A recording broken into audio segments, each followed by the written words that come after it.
out, and us being ranked number 1 in the country, I think it's deserving, considering the schedule that we played, and the teams that we beat, the great teams that we've beaten, and the job this team has done.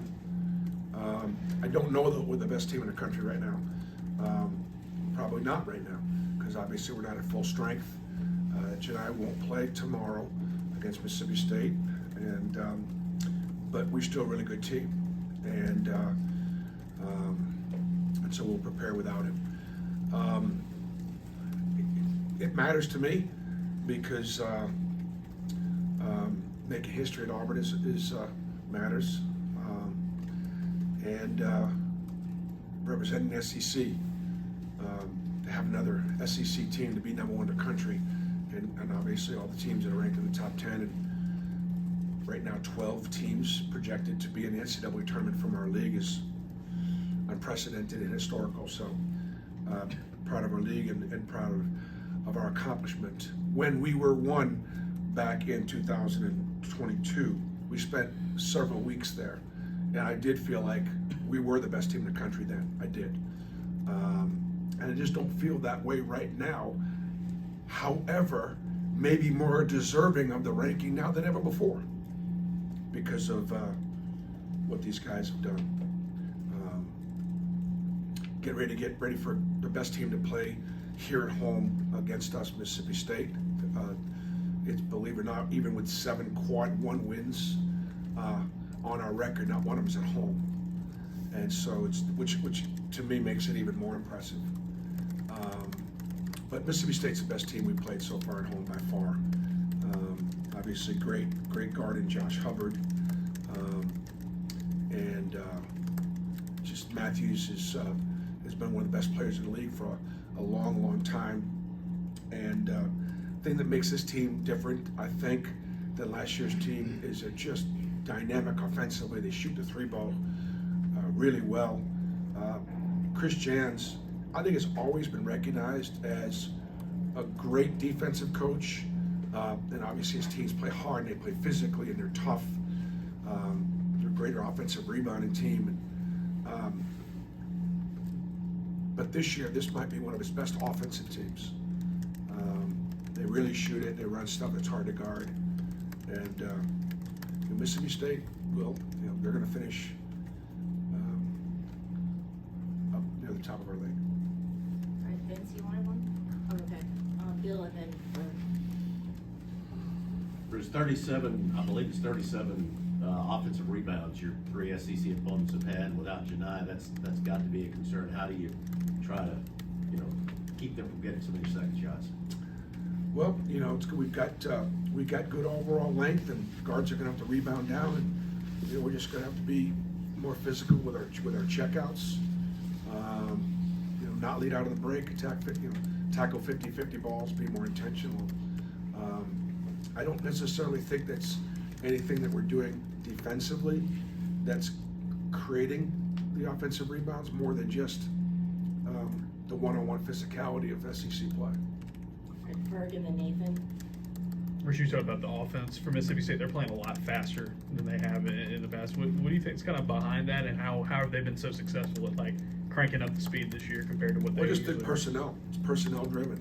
He's got guys that can that can really shoot it, and he's got a number of guys. And Harris and Hubbard together are combining for almost 6 threes a game, and shooting a great percentage. And then you got to guard Hernandez out there in the perimeter.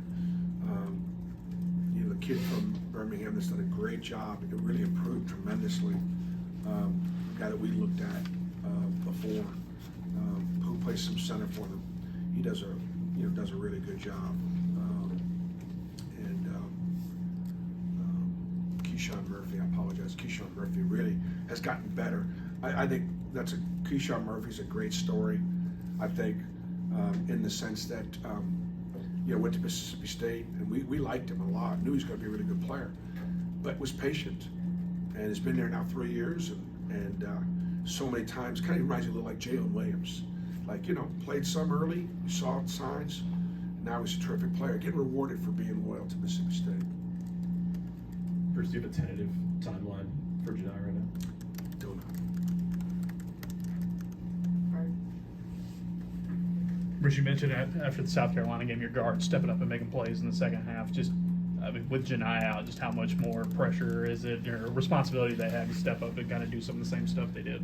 Well, I think a lot of it's just going to be based on the team that we play, where their strengths and weaknesses are, and that's where we'll go. We'll still go inside. That's still a strength for us, whether it be Dylan or Cheney, Turtle, or guards. Obviously, we're going to have to make up for a lot of areas like scoring and the efficiency, passing of Johni, his rebounding.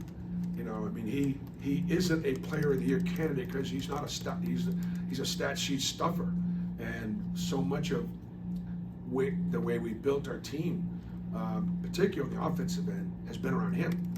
And so, but like as has happened in the past, I remember when we went to Georgia last year, we went without Jalen Williams, and other guys stepped up. And Jalen Williams was one of our best players a year ago. So we're all going to have to step up. Davis? Bruce, do you talk to your team about the mental approach of being number one and what comes with that? I know some guys were on the team that was here in 2022, like Dylan Cardwell. Yeah, I think it's a box checked. We check the box. It's great to be able to say it. It's great for Marlene's notes. It's great. And I don't belittle it. We made history. Here we are in January. How many games have we won in a row now? We've won, let's say 8 maybe in a row, which is really hard to do here in the middle of January. And we have 7 quad 1 wins, not one at home. Man, it's a great time to step back and look at what's been accomplished. Okay, box checked. We're no bigger a target being number 1 than we were number 2, right? And so we recognize that, and we recognize the value of being, analytically, what this does. A win over us analytically jumps you up a line or 2 or 3. Yeah, so it's big. It's big. I guys understand. Our focus right now is, continue to just try to play great basketball, try to figure out, how do we play without our best player and what things that we do. That's what our focus is. And how do we play Mississippi State, who, it's a great preparation. Mississippi State does a great job of scouting too. They do a great job of changing things up, and so it'll be a great challenge for us. All right, Peter and then Ferg. It'd be a great challenge for us with Johni Broome. With some of Johni's scoring and playmaking now out of the lineup, how much more does that put on, I guess, the guards from a playmaking scoring point of view from guys like Denver and Todd? Again, getting back to it, I have confidence that all our guys can step up their scoring. Dylan and Cheney and Chad and Denver and Miles and Tahad and Shakai, Chris. I think everybody has an opportunity, and we have enough talent and to be able to have everybody do a little bit more. I think that's the best way to approach his loss. Bruce, when you go back and look at the second half against South Carolina, especially down the stretch, the defense, just what was the difference there, and how proud are you for your guys to grind it out the way they did? Well, we obviously made some big shots and got some big looks, and we were able to convert a couple at the free throw line late, and to hold them without a bucket in the last 5 minutes just speaks to our focus, our maturity, our will to win. South Carolina kind of got their identity back against us by being real physical, by beating us on the boards, by had great used their size. When they lost their starting point guard, they wound up, and he's one of their better players, they wound up just getting really big at every position. That size, that length definitely made them different, and it bothered us. And look, South Carolina played well, and they did beat Clemson at home. So we know what Clemson did beat Kentucky. Kentucky did beat Duke. Duke did beat us. So we recognize that it was a pretty good team. All right, Vince, then Nathan, and then Jerry with the last. Coach Bruce, Cheney and Cheney and Dylan were both big in those last 5 minutes against South Carolina. But when they're up here, they both talked about controlling their physicality. How do you get that across to them in a game without Johni Broome? Yeah. How they can step up and be in the game when it matters? Yeah, stay down the shot break. Just stay down. Be second off the floor. Just stay down. And that's it. And they both got to play aggressively, and they both got to play physically.